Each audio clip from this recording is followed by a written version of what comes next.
Heboh kabar Afgan akan menikah hari ini Kamis, tanggal 7 Juli tahun 2022. Keberadaan Rosa justru dipertanyakan, di mana? Saat ini, publik tengah dihebohkan dengan kabar Afgan akan menikah.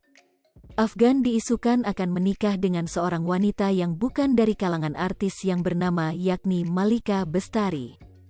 Memang sebelumnya hubungan asmara Afgan dan Malika Bestari telah terendus. Kabar itu diperkuat usai undangan pernikahan Afgan juga tersebar di media sosial. Dalam unggahan Instastory @siviazizah, tertulis inisial Ma yang diduga Malika Bestari dan Afgan dalam undangan berwarna coklat. Unggahan Afgan di Instagramnya juga seolah membenarkan kabar tersebut. Di sana, Afgan memamerkan foto dirinya memakai setelan jas lengkap. Ia tampil gagah bak pengantin pria yang tengah berbahagia menyambut hari pernikahannya. Tak cuma itu, Afgan juga membagikan video dan foto berdua dengan seorang wanita yang diduga adalah calon istrinya.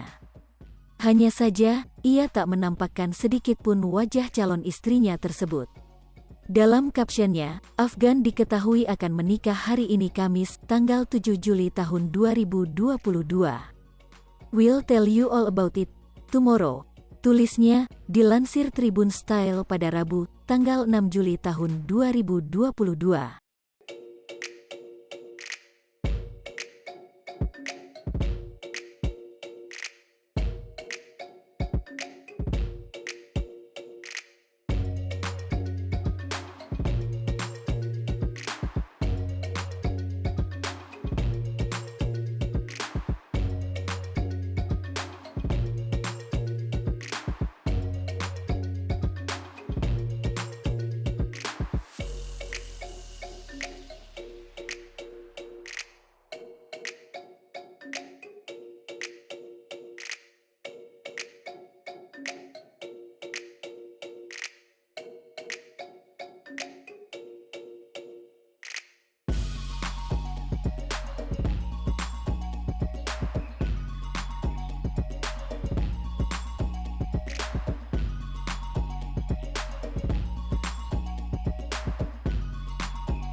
Hai pemirsa Sri Popo TV, jangan lupa komen, like, dan subscribe, serta tonton terus berita-berita terupdate lainnya ya.